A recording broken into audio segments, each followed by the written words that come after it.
오늘 설교 제목을 보시면 여러분 주보 보시면 아시겠지만 거울로 본 하나님의 은혜라는 설교 제목을 제가 가져와 봤습니다. 거울로 본 하나님의 은혜. 오늘 본문은 어떻게 보면 제자 훈련생들에게 또 리더들에게 아니면 신앙생활을 좀 하신 분들에게 소위 바울이 어떻게 예수님을 만났는가에 대한 그 이야기를 다루고 있는 것이 사실 오늘 본문입니다. 그래서 우리에게는 참 친숙한 본문일 수도 있을 것 같습니다. 오늘 바울이 어떻게 예수님을 만났는지에 대한 이 장면을 통해서 함께 살펴보고 싶은 건 무엇이냐면 우리 인생 가운데 가장 중요한 게 무엇인가에 대한 부분입니다. 그리고 더 나아가서 예수님을 만난 인생의 삶에 펼쳐질 은혜는 무엇인가, 그 가운데서 하나님께서 그 인생 가운데 어떻게 하나님의 뜻을 펼쳐가고 계시는지를 함께 오늘 살펴봤으면 좋겠습니다. 자, 먼저 9장 1절부터 5절에 보면은요, 1절에 이렇게 기록되어 있습니다. 사울이 주의 제자들에 대하여 여전히 위협과 살기가 등등하여 대제사장에게 가서, 2절 여러분들이 한번 읽어주실래요? 2절입니다. 시작.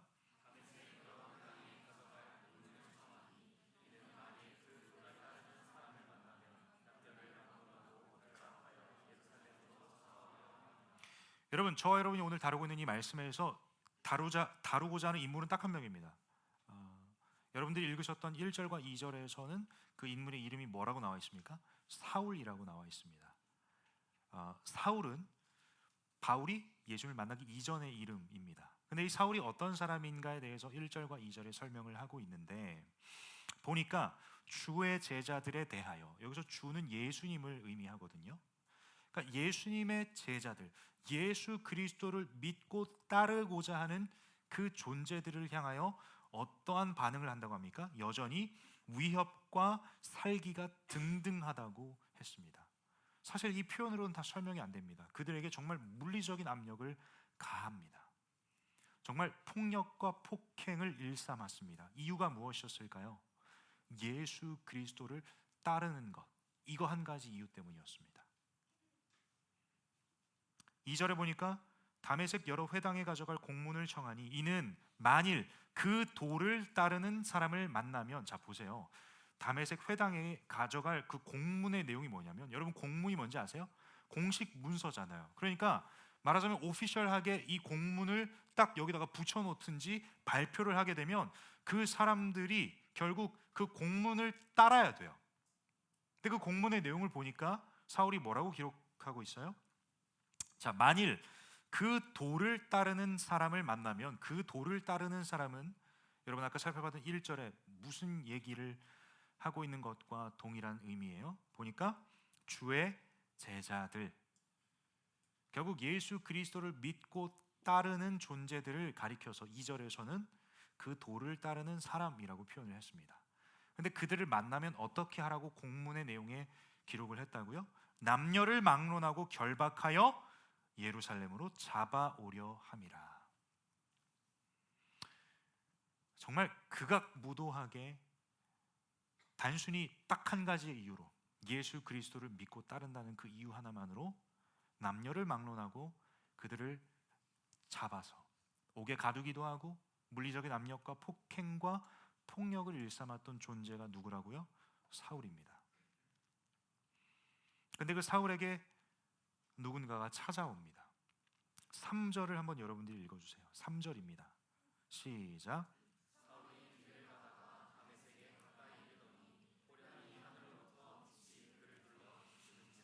자, 3절에 보니까 그냥 한 장면이 떠오릅니다. 사울이라고 하는 인물, 이 사울이라고 하는 인물이 어떤 존재인지는 1절과 2절에 설명을 하고 있죠.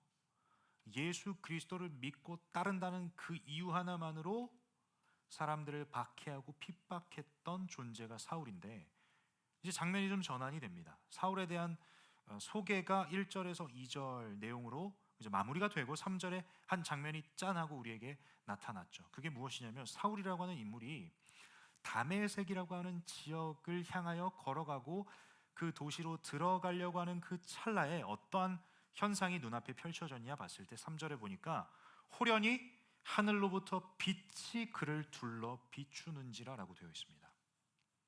말하자면 그냥 텍스트 그대로 받아들이시면 돼요.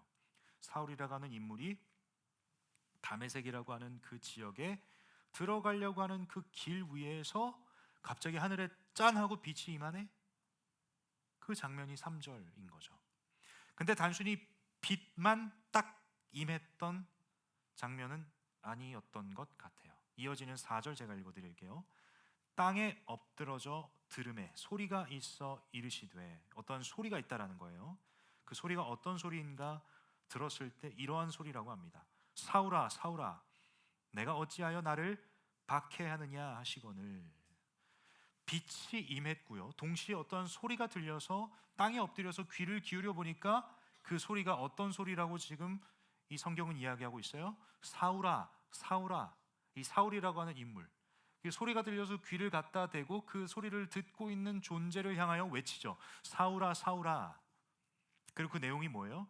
네가 어찌하여 나를 박해하느냐 하시거늘 이라는 음성이 들렸대요. 자, 첫 번째 뭐가 임했어요? 할렐루야. 첫 번째 뭐가 임했어요? 빛이 임했어요. 두 번째 어떠한 소리가 들렸다고? 사울아 사울아 네가 어찌하여 나를 박해하느냐라는 음성이 들렸다라는 거예요. 여러분, 그냥 다메섹이라고 하는 곳을 걸어가고 있는 사울에게 갑자기 짠 하고 빛이 임하고 갑자기 어떤 소리가 들리는데 그 소리는 내용이 이렇다는 거죠. 사울아 사울아 네가 어찌하여 나를 박해하느냐. 사울이 그 소리를 듣고 궁금했나 봐요, 꽤나. 그래서 질문을 합니다. 5절에 보니까 대답하되 주여 누구시니까. 아니, 생각해 보세요. 어떤 음성이 들렸는데 그냥 지나가는 소리가 아니라 어떠한 기계의 소리라든지 바람의 소리라든지 그런 소리가 아니라 명확하게 그 소리는 나를 부르는 소리였어요. 사울아 사울아라고. 그러자 그 소리를 들었던 사울은 너무나도 자연스럽게 반응한 거예요. 누구세요? 누구신데 내 이름을 부르십니까? 그렇게 질문했을 때 그 이름을 부르셨던 존재인 것 같은데 그분이 이제 다시 대답하세요. 누구십니까? 라는 질문에 그 존재가, 사울을 불렀던 존재가 자기소개를 합니다. 그 자기소개의 내용이 5절을 보니까 이렇게 기록되어 있어요. 나는 내가 박해하는 예수라. 1절과 2절을 보세요. 사울이 어떤 존재였다고요? 예수 그리스도를 믿고 따르는 그 자들, 그 이유 하나 가지고 어마어마한 박해를 했었어요. 물리적인 핍박은 물론이거니와 정신적인 핍박,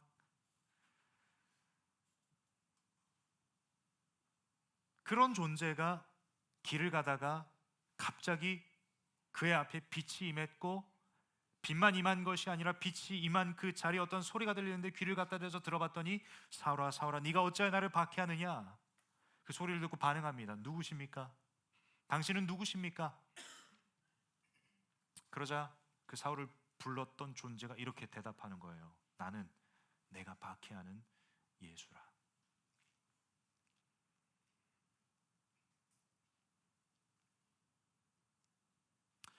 여러분, 1절과 5절까지의 내용을 통해서 우리가 첫 번째로 살펴보고 싶은 건 무엇이냐면, 우리 인생 가운데 가장 중요한 것이 있다면 그것은 예수 그리스도를 만나는 것입니다.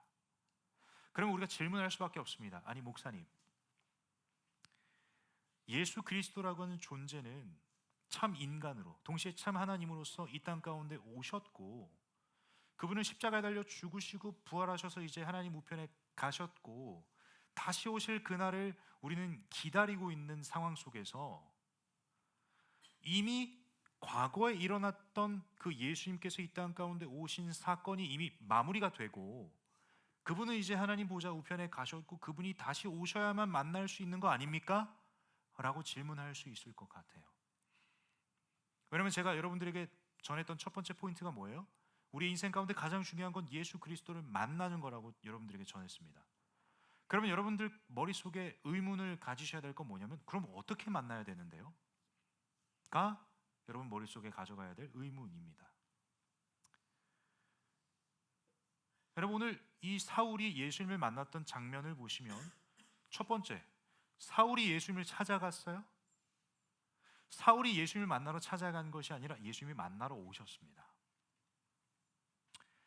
그리고 단순히 두 번째로 살펴보고 싶은 건, 호련히 빛만 임한 게 아니에요. 어떤 초자연적인 현상을 통해서만 우리가 예수님 또는 하나님을 만나는 것이 아니라 그에 이어서 어떠한 소리를 들었습니까?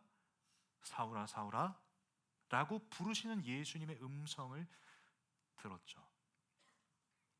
여러분, 어떻게 하면 예수님을 만날 수 있습니까? 라는 질문 앞에 제가 당당하게 얘기할 수 있는 가장 쉬운 방법은 바로 하나님의 말씀인 성경 앞에 나아가는 것입니다.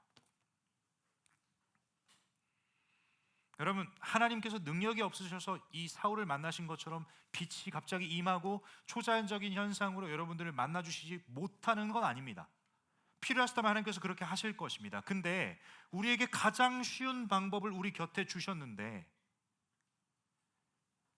사울의 인생 가운데 그 음성이 임했던 그 하나님의 말씀, 예수 그리스도의 음성이 기록된 책이 이 하나님의 말씀이고 우리 눈앞에 있고, 너무나도 쉽게 우리는 스마트폰을 켜서 그 말씀에 접근할 수 있는데 이보다 쉬운 방법이 있을까요? 여러분, 예수 그리스도를 만나는 것이 우리 인생 가운데 가장 중요합니다. 그리고 그 예수 그리스도를 만나는 방법은, 가장 쉬운 방법은 딱 한 가지, 하나님의 말씀 앞에 나아가는 겁니다. 이 자리에 오늘 처음 나오신 분들 계십니다. 그리고 아직 예수 그리스도를 인격적으로 만나지 못한 분들이 계십니다. 여러분, 예수님께서는 기다리고 계세요. 뭘 기다리고 계실까요? 여러분들과의 만남을 기다리고 계세요. 여러분이 하나님의 마음을 이 시간 깨달으셨다면, 들으셨다면, 여러분이 하나님의 말씀을 펴시고 말씀의 자리에 나아가신다면, 오늘 이야기하고 있는 사울을 만나주신 예수님이 여러분 인생 가운데 찾아오셔서 여러분들을 만나 주실 줄 믿습니다. 여러분, 첫 번째, 우리 인생 가운데 가장 중요한 건 뭐라고요? 예수 그리스도를 만나는 거예요. 자, 그럼 이제 두 번째로 살펴보고 싶은 건 뭐냐면, 예수 그리스도를 만난 인생은 그 만나기 전과 이후가 어떻게 변화되는가에 대한 부분을 좀 이야기하고 싶어요.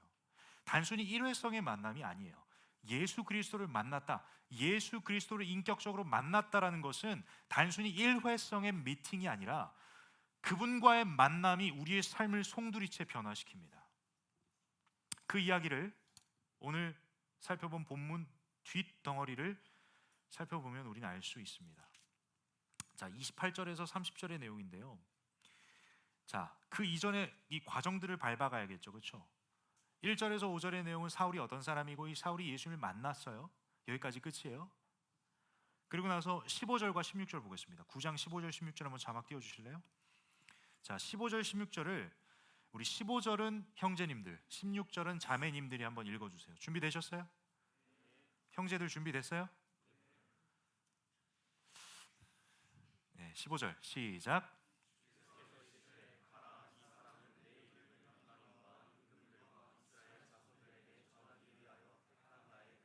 자, 자매들 시작.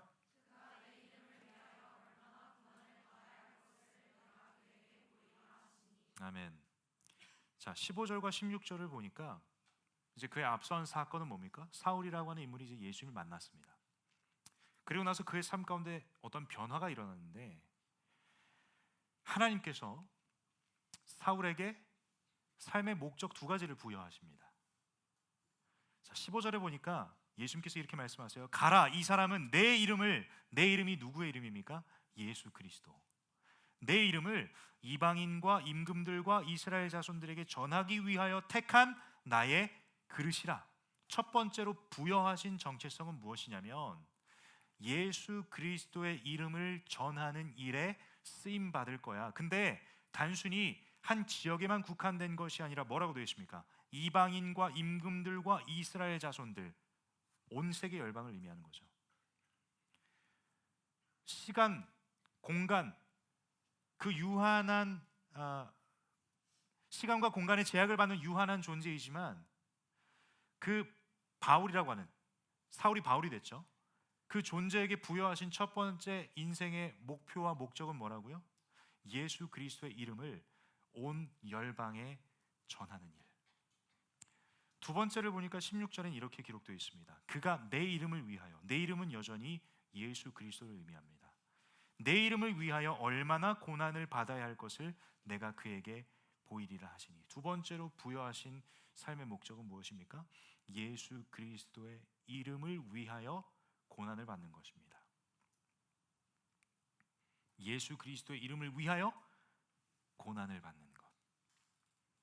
첫 번째는 온 열방에 예수 그리스도의 이름을 전하는 것. 두 번째, 예수 그리스도의 이름을 위하여 고난을 받는 이 두 가지의 삶의 목적을 부여하셨어요. 그리고 예수 그리스도를 만난 그 사울은 바울이라는 이름으로 이 두 가지 삶의 목적을 가지고 살아냅니다. 그 첫 발걸음이 오늘 우리가 살펴보게 될 20절에서 22절의 내용입니다. 자, 20절에서 22절 제가 한 절, 21절 여러분 읽으시고 22절은 함께 합독하겠습니다. 20절 제가 먼저 읽습니다. 즉시로 각 회당에서 예수가 하나님의 아들이심을 전파하니. 21절 시작.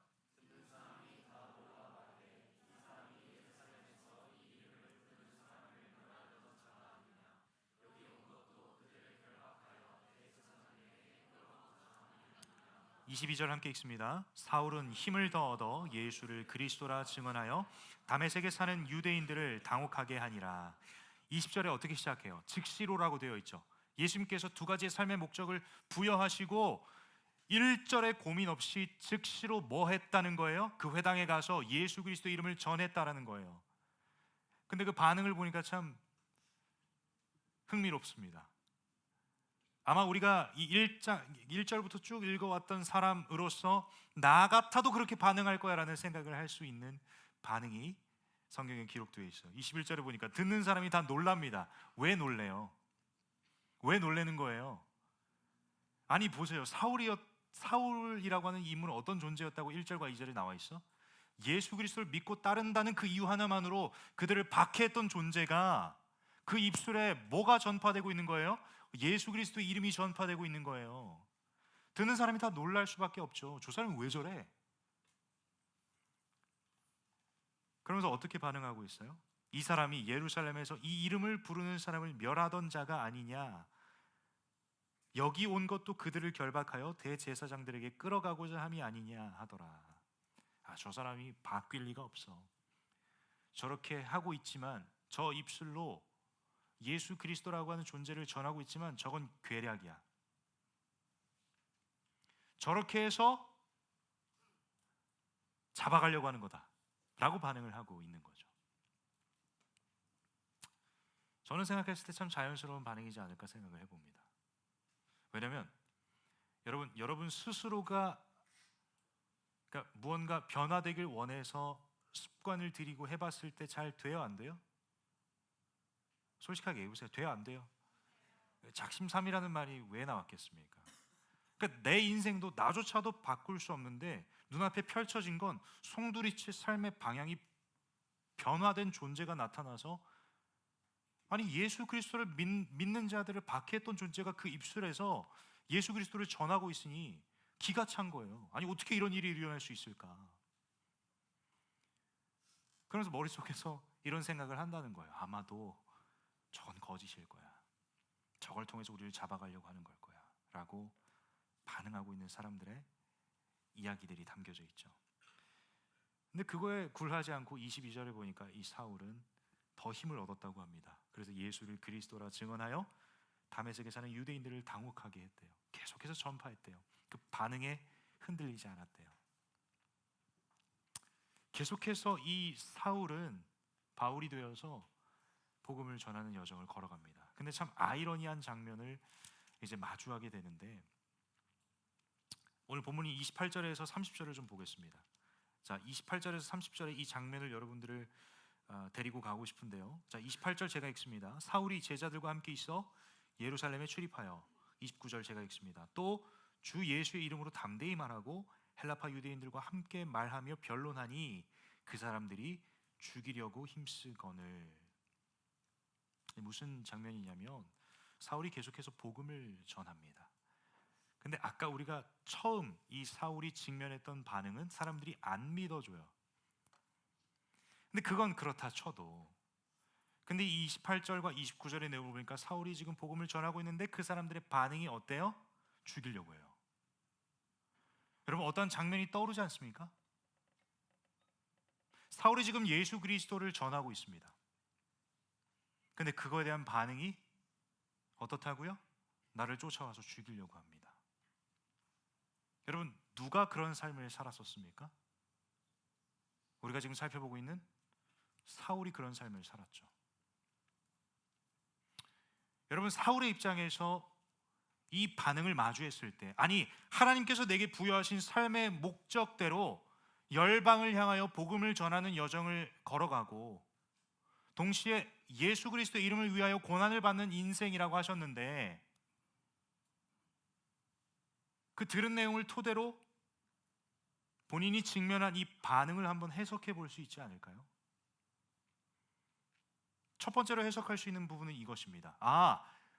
이것이야말로 내게 부여하신 그 삶의 목적, 예수 그리스도의 이름을 위하여 받는 고난이구나.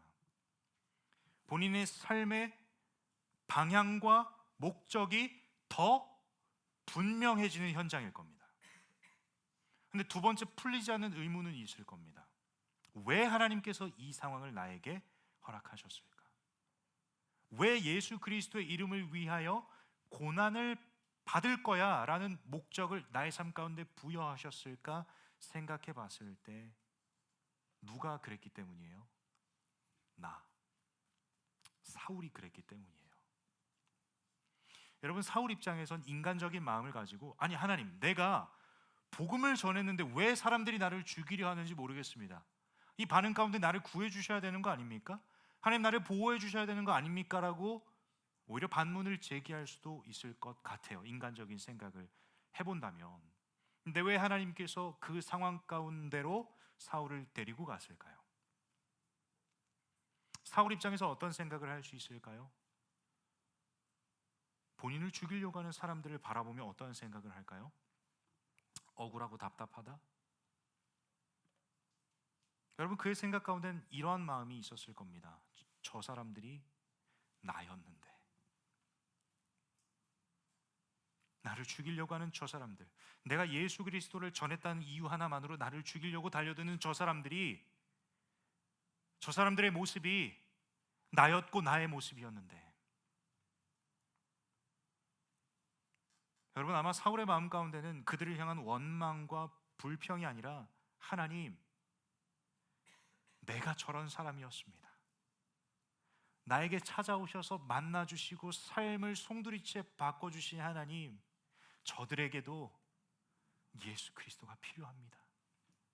그들을 향한 하나님의 마음을 이제 깨달았을 겁니다. 여러분, 우리가 처음에 살펴봤던 9장 5절을 보세요.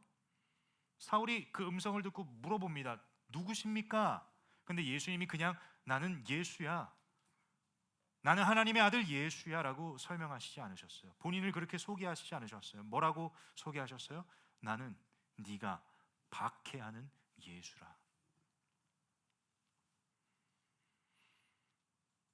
이 사울의 인생을 빚어가시는 하나님의 큰 그림 속에 예수님께서 처음 만나셨던 그 장면부터, 자신을 소개하시는 그 부분부터 모든 것을 계획하고 계셨다는 거예요. 네가 박해하는 예수라. 그 예수님을 만났습니다. 그리고 이제는 예수님을 전하는 삶, 그 예수 그리스도 이름을 위해서 고난을 받는 삶을 살아가야 된다라고 하는 그 목적이 부여되었습니다. 그대로 살아가는 여정 속에서 여전히 이해가 안 되고 여전히 확신을 가질 수 없는 부분들을 계속해서 하나님이 확신을 가지게 하세요. 첫 번째, 진짜 고난을 받게 됩니다. 내게 부여하신 삶의 목적대로 나는 예수님의 이름을 위해 고난을 받는 것이구나. 두 번째, 하나님의 마음을 깨닫기 시작해요. 나를 찾아오신 그 예수님의 마음을 깨닫기 시작한 거예요. 그냥 우연히 일어난 게 아닌 거죠. 내가 길 가다가 그냥 선택받아서 우연히 만난 거구나. 그게 아니라는 거죠. 어떠한 마음을 깨달을 수 있어요? 나를 죽이려고 덤벼드는 그 영혼들을 향한 하나님의 마음을 깨닫기 시작한 거예요. 저 사람들이 나였는데, 내가 예수 그리스도를 믿고 따른다는 이유 하나만으로 박해했던 내가 예수님을 만나서 예수 그리스도를 전하고 있는 인생으로 송두리째 삶의 방향이 전환되었는데, 내가 그 존재였는데 저들에게도 예수 그리스도가 필요하겠구나. 첫 번째 삶의 목적, 물불 안 가리고 열방을 돌아다니며 예수 그리스도의 이름을 전하는 그 사명.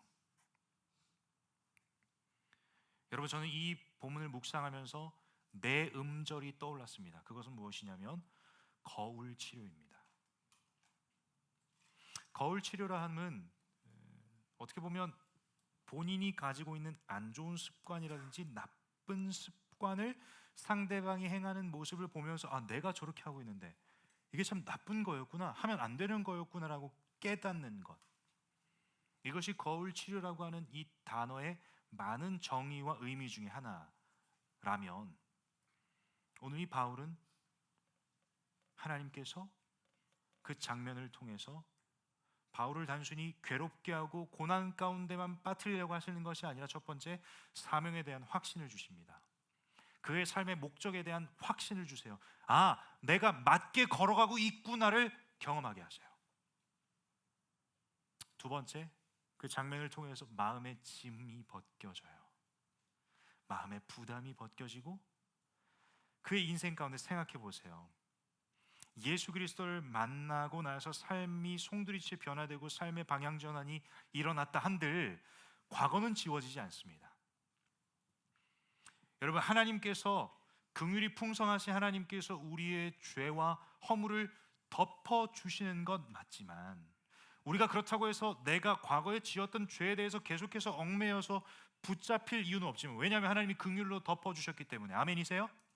우린 더 이상 죄의 종노릇하는 존재가 아닙니다. 왜? 예수 그리스도의 보혈의 능력으로 말미암아 그 죄 문제는 예수님께서 덮어주시고 은혜를 주셔서 용서를 받았기 때문에 우린 더 이상 과거에 얽매이지 않아도 됩니다. 그러나 하나님은 아셨던 거죠. 사울의 내면 가운데 있는 그 쓴 뿌리를, 불편한 마음을 아셨던 거죠. 그렇게 보여주세요. 예수님을 만나기 이전의 삶이 어땠는지를 본인이 복음 전하게 하고, 복음이 전해졌을 때 그것 때문에 나를 죽이려고 드는 그 사람들을 통해서 보여주신 거예요. 내가 저런 존재였는데, 내가 저렇게 죄 많고 허물 많은 존재였는데 예수님이 나를 만나주셔서 나를 살려주셨구나. 그래서 내가 지금 여기 서 있는구나. 그 인생 가운데 하나님은 온전한 치유와 회복의 은혜를 주신다라는 거예요. 여러분, 오늘은 추수감사 주일입니다. 추수감사 주일 가운데 여러분들은 무엇을 감사의 제목으로 하나님 앞에 가져가시겠습니까? 우리의 삶 가운데 평생 마르지 않는 감사의 이유는 딱 한 가지입니다. 예수님이 나를 찾아오셨다는 것. 예수님이 나의 인생 가운데 찾아오셔서 나를 구원해 주셨다는 것. 여러분, 혹시나 여전히 이 구원받은 하나님의 백성이라는 정체성을 아직 확립하지 못한 친구들이 있다면 오늘 하나님께서 여러분들에게 기회를 주신 것입니다. 평생 마르지 않는 감사의 제목, 기쁨의 제목을 여러분들의 인생 가운데 주시고자 하시는 거예요. 그게 뭐냐면 오늘 이 시간을 통해서 예수 그리스도를 만나는 거예요. 여러분, 말씀을 마무리합니다. 여러분, 인생 가운데 여전히 불평불만만 가득하십니까? 하나님이 여러분들의 인생 가운데 아무런 일도 안 하셨습니까? 하나님께서 여러분들의 인생을 바라보시며 방관만 하셨습니까? 우리의 기도의 내용 가운데 늘 하나님 도대체 어디 계십니까? 내가 이토록 고난받고 있는데 하나님 어디 계십니까? 라고 불평불만을 그렇게 외치는 자리가 여러분들의 기도의 자리 아닙니까? 오늘 이 주의 날을 통하여서 다시 한번 하나님은 여러분들을 초청하고 계세요. 어떤 자리에 초청일까요? 예수님과 만나는 그 현장. 여러분, 우리가 왜 하나님을 향하여 왜 계속해서 불평불만을 가질까요? 우리가 아직 하나님을 알지 못하기 때문이에요. 더 나아가서 내 머리로 정의 내린 하나님, 근데 그렇게 안 하시니까 하나님을 향한 불만과 불평이 쌓이는 거죠. 때로는 하나님을 향한 오해가 하나님을 향한 시선으로 그대로 이어집니다. 하나님이라면 이렇게 하셔야 되는 거 아니에요? 라는 불평과 불만이 쌓일 수밖에 없죠. 여러분, 그 모든 것을 다 듣고 계시고 우리를 향해서 안타까운 마음으로 바라보시는 그 하나님께서 오늘 이 시간을 통해서 저와 여러분과 만나시길 원하세요. 소망하기로는 오늘 이 자리에 처음 오신 분들도 이 예수 사람 공동체에 오셨다라는 것, 그것 자체가 감사의 제목임을 깨닫는 이 시간이 되었으면 좋겠습니다. 여러분, 세상이 우리 인생을 바꿀 수 없습니다. 내 스스로도 내 인생을 못 바꿉니다. 그러나 우리의 인생의 삶의 방향을 송두리째 변화시키시는 것은 딱 한 분, 예수 그리스도밖에 없습니다.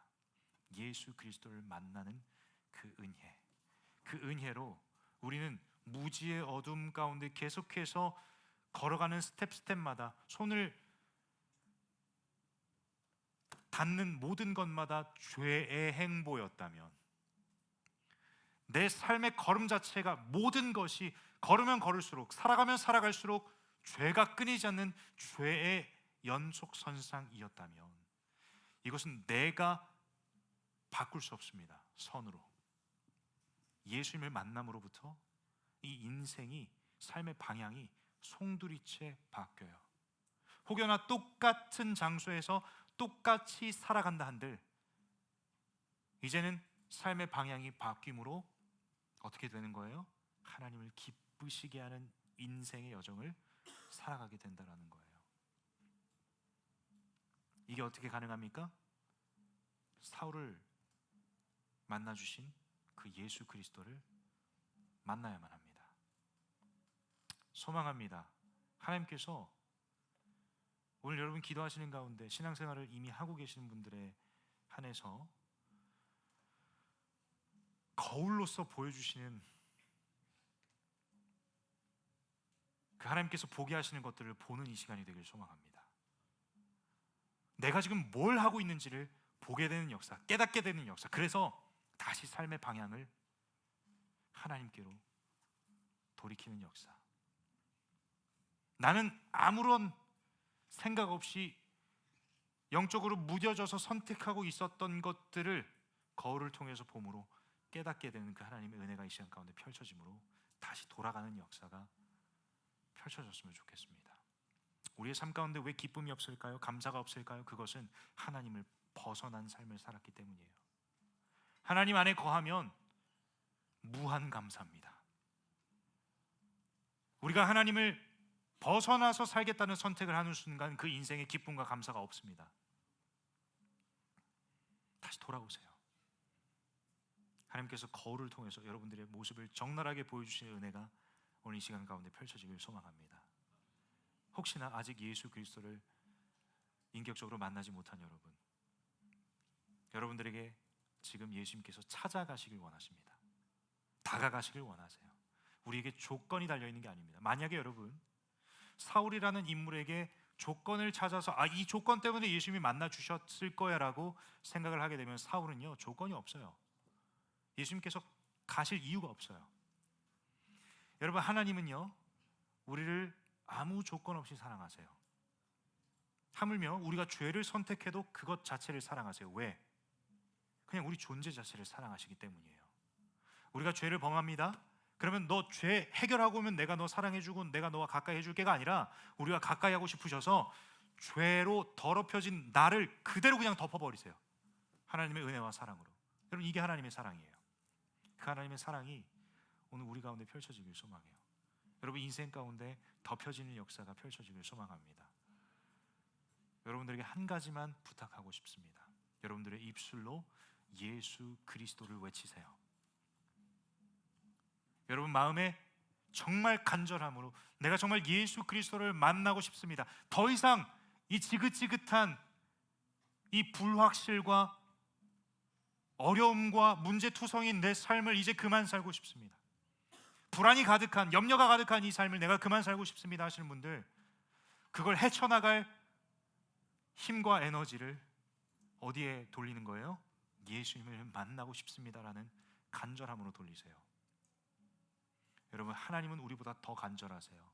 하나님의 간절함과 하나님의 열심과 우리의 간절함이 만나는 순간이 오늘 이 주일 집회 현장이 되길 소망합니다. 어느 누구도 예외 없이 예수 그리스도를 만나는 역사. 여러분, 오늘 이 시간 만나지 않아도 괜찮아요. 왜? 저문 열고 나가서 여러분들의 손에 뭐가 있습니까? 하나님 말씀이 있어요. 말씀 앞에 나아가세요. 말씀이 도대체 예수님이 어떤 분이시라고 하는지를 읽어보세요. 그 가운데서 놀라운 역사가 펼쳐질 겁니다. 여러분 주변 사람들에게 물어보세요. 어떻게 신앙생활을 하기 시작했어? 어떻게 기도를 하고 있어? 어떻게 예배를 드려? 어떻게 그 믿음 가지고 살아갈 수 있어? 물어봤을 때 그들은 열에 열은 이렇게 대답할 겁니다. 하나님의 말씀을 통해서 하나님을 만났거든. 말씀이신 하나님을 내가 만났거든. 여러분 말씀을 통해서 하나님 만난 것 이외엔 답이 없습니다. 말씀밖엔 답이 없습니다. 우리 인생의 나침반은 말씀밖에 없습니다. 우리는 어디서 허우적대고 있습니까? 어디서 우리는 우리의 이 젊음을 허비하고 있습니까? 오직 답은 한 가지입니다. 말씀밖에 없습니다. 이 말씀 앞에 납작 엎드리는 우리 예수 사람의 주중의 삶이 되길 간절히 소망합니다. 오늘 주신 말씀 기억하면서 좀 찬양하고 기도했으면 좋겠는데요.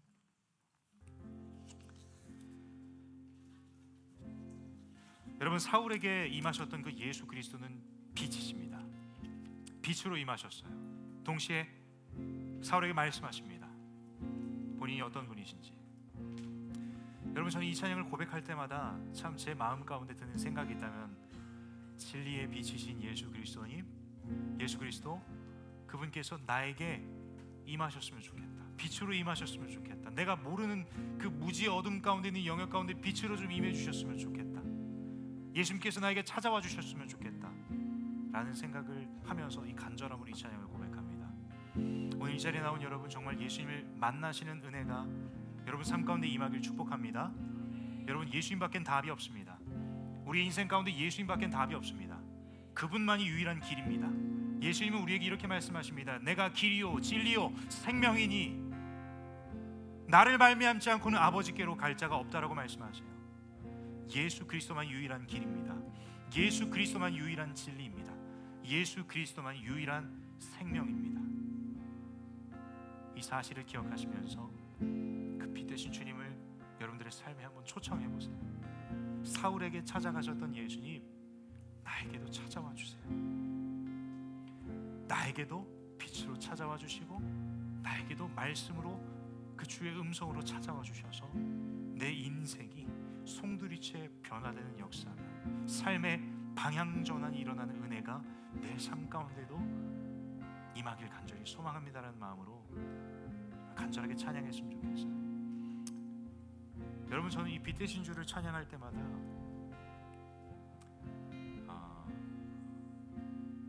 덧붙여서 고백하는 찬양의 고백이 있어요.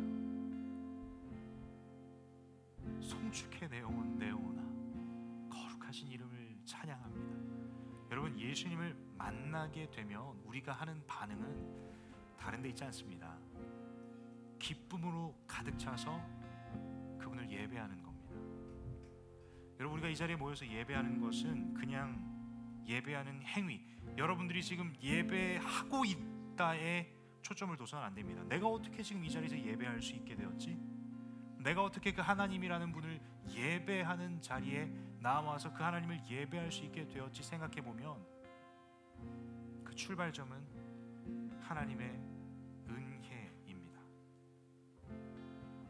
그래서 우리는 우리의 온 영혼과 온 마음을 다하여 온 삶을 다하여 그 하나님을 송축할 수밖에 없습니다. 그 하나님을 찬양할 수밖에 없다라는 거죠. 빛이신 주님을 만난 자들의 고백이 바로 이 고백이지 않을까 싶습니다. 송축해 내 영혼 내 영혼아 거룩하신 이름, 이전에 없었던 노래로 나 주님을 경배해. 저는 가사를 좀 바꿔서 나 주님을 예배해라고 좀 찬양하고 싶은데요. 나 주님을 예배해. 오늘 찬양 가운데 임하실 주님을 기대하는 마음으로 함께 자리에서 일어나서 주신 말씀 기억하며 함께 처음부터 고백합시다. 빛 되신 주, 빛 되신 주, 어둠 가운데 비추사 내 눈 보게 하소서. 예배하는 선한 마음 주시고 사 소망이 되신. 다시 한번 처음부터 고백합니다. 빛 되신 주, 빛 되신 주, 어둠 가운데 비추사 내 눈 보게 하소서.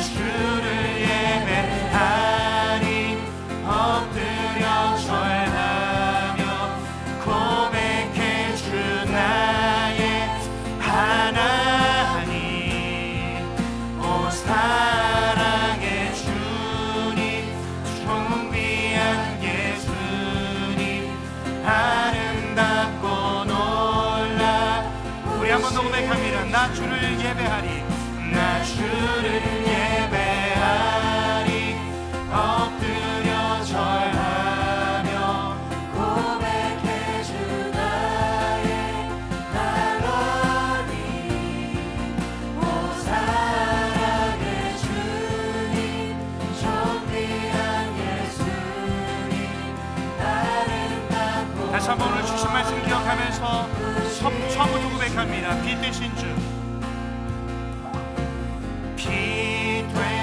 주 어둠 가운데 비추사 내 눈 보게 하소서 예배하는 선한 마음 주시고 산 소망이 되신 우리 2절 가사 고백합니다. 만유의 높임을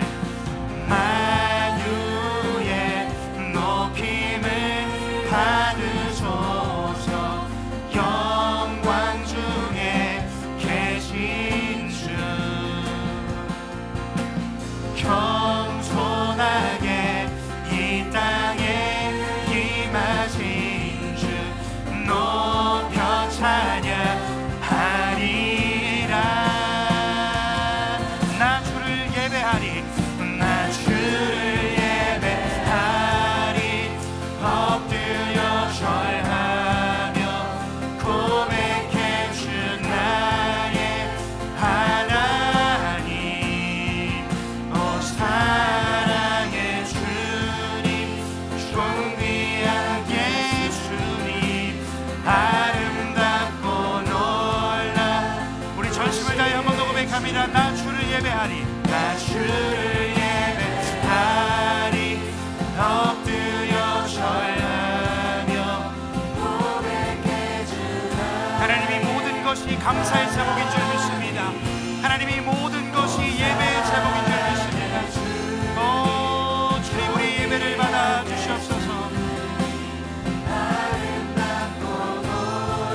우리 전심을 다하여 두 손을 높이 들고 나 주를 예배하리 나 주를 예배하리 엎드려 절하며 고백해 주 나의 하나님 오 사랑의 주님 존귀한 예수님 아름답고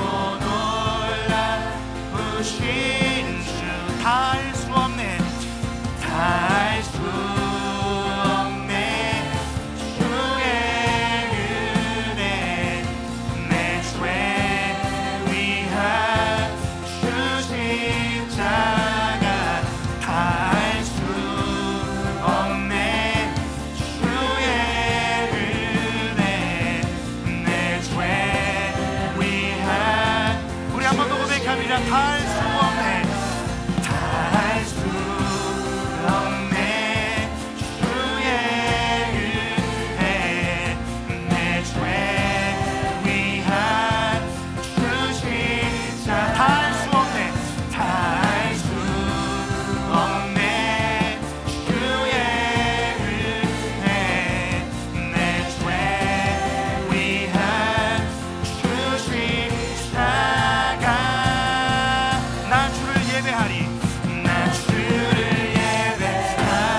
찬양합니다. 송축해 내 영혼, 송축해 내 영혼, 내 영혼아 거룩하지 이름. 이전에 없었던 노래로 나 주님을 경배해. 송축해 내 영혼, 송축해 내 영혼, 내 영혼. 하나님 이 시간 힘이 오르는 감사로 주님을 찬양합니다. 주님께 모든 감사를 올려드립니다. 주여 은혜 넣어 주시옵소서. 주여 영광 받아 주시옵소서. 나 주님을. 우리 마지막으로 두 손을 높이 들고 찬양합니다. 송축해 내 영혼, 송축해 내 영혼, 내 영혼아 거룩하지 이름. 이전에 없었던 노래로 나 주님을 예배해. 감사해 내 영혼, 감사해 내 영혼, 내 영혼아 거룩하시 이름. 이전에 없었던 감사로 나 주님을 예배해. 다시 한번 고백할까요? 감사해 내 영혼, 감사해 내 영혼, 내 영혼아 거룩하시 이름. 이전에 없었던 감사로 나 주님을 우리 전심을 다하여 마지막으로 감사해 내 영혼, 감사해 내 영혼, 내 영혼아 거룩하시 이름. 이전에 없었던 감사로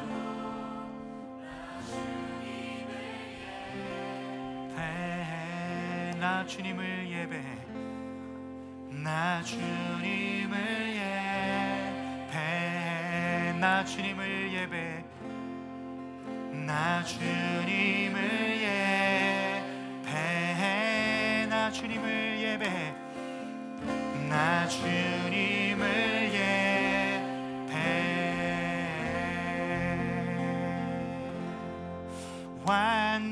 완전하신 나의 주, 그의 길로 날 인도하소. 행하신 모든 일, 행하신 모든 일 주님의 영 다 경배합니다. 다 경배하니. 우리 다시 한번 처음부터 고백합니다. 완전하신 나의 주, 완전하신 나의 주, 그의 길로 날 인도하소서. 행하신 모든 일 주님의 영광 다 경배한. 이 시간 전심을 다해 우리 주님을 예배합시다. 예배합니다.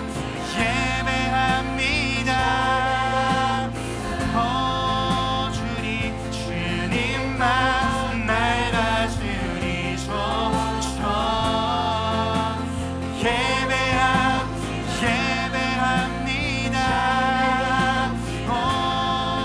주님, 주님 홀로 높임. 우리 다시 한번 우리 주님을 예배합니다. 예배합니다. 찬양합니다.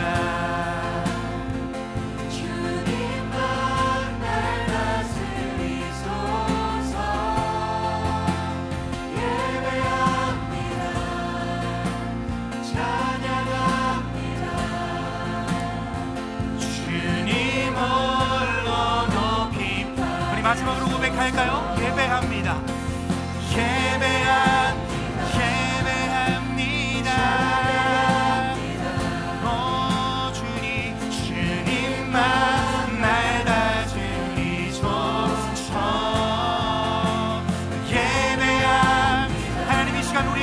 찾아와 주시옵소서. 하나님 이 시간 우리를 만나 주시옵소서.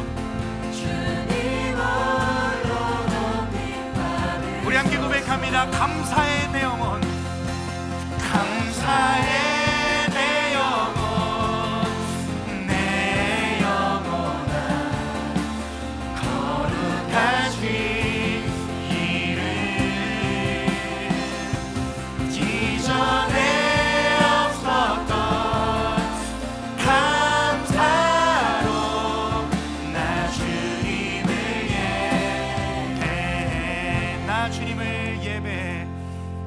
나 주님을 예배해. 나 주님을 예배해.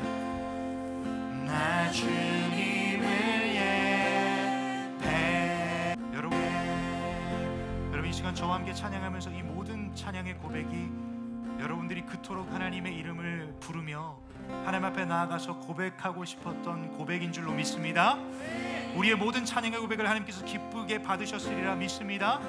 우리 이 시간 딱 한 가지 기도 제목 가지고 기도할 텐데, 하나님 내 인생 가운데 찾아오셔서 지금 이 시간 찾아오셔서 일평생 하나님을 예배하는 인생 살아가게 하여 주시옵소서라고, 주님을 만남으로 내 인생 가운데 무한 감사로 하나님을 마음껏 예배하는 예수 사람 되게 하여 주시옵소서라고 이 시간 간절하게 부르짖으며 저를 따라 몇 시간 함께 기도하겠습니다. 저를 따라 외칩니다.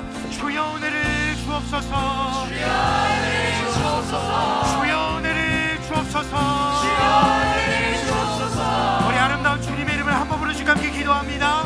주여, 주님 역사하여 주시옵소서.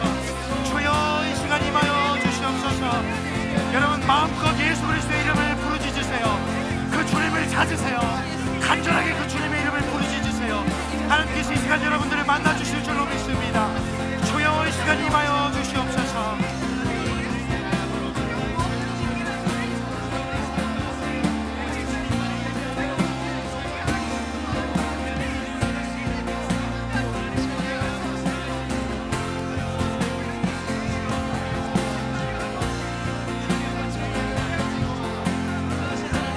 여러분 계속해서 간절함으로 부르짖으세요.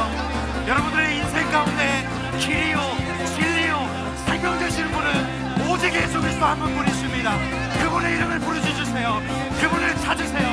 그분에게 간절하게 구하세요. 하나님 이 시간 나를 만나 주시옵소서라고 간절하게 부르짖으세요. 주님 이 시간 찾아와 주시옵소서. 주님 우리를 만나 주시옵소서. 주여 은혜를 주옵소서.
만나 주시옵소서. 이들에게 찾아가 주시옵소서. 빛으로 임하여 주시옵소서. 말씀으로 임하여 주시옵소서. 이들을 찾아가 주시옵소서. 어루만져 주시옵소서. 하나님 이들과 만나 주시옵소서. 주여 은혜를 주옵소서. 주여 은혜를 주옵소서. 주여 은혜를 주옵소서.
이 시간을 통해서 정말 우리가 말씀을 통해서 살펴봤듯이 사울에게 찾아가셔서 만나주신 그 예수 그리스도를 정말 만나길 원하시는 분들이 계시다면 옆에 사람 눈치 보지 마시고 자연스럽게 눈을 감아주신 상태에서 여러분 한번 손을 들어주시겠습니까? 여러분들의 오른손을 한번 들어주십시오.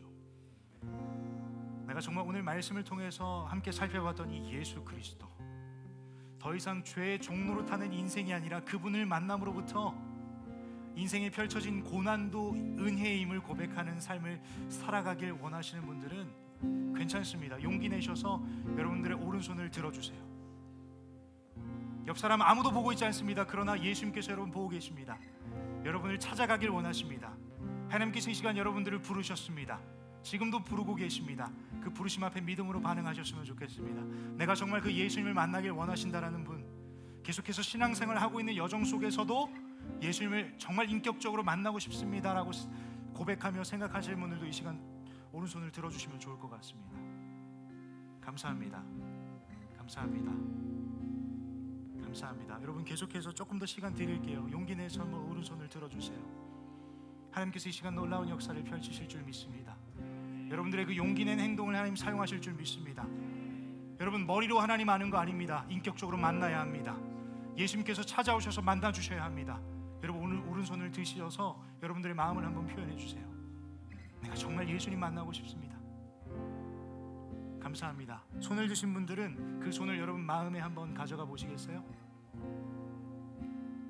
이 시간 제가 말씀으로 여러분과 기도하고 싶은데 제가 읽는 구절들을 여러분 큰 소리로 한번 같이 따라 읽으시면서 저와 함께 기도했으면 좋겠습니다.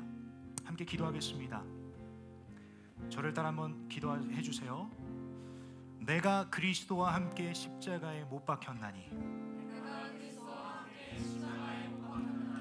그런즉 이제는 내가 사는 것이 아니요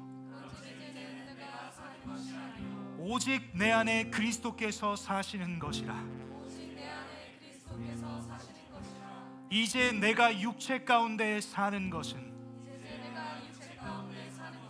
나를 사랑하사 나를 위하여 자기 자신을 버리신 하나님의 아들을 믿는 믿음 안에서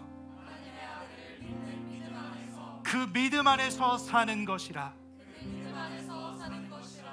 하나님 감사합니다. 이 시간 수많은 영혼들이 이제 더 이상 내가 사는 것이 아니요 예수 그리스도의 십자가의 죽으심이 나의 죽음이요 예수 그리스도의 부활의 생명이 나의 생명임을 고백하게 하심에 감사드립니다.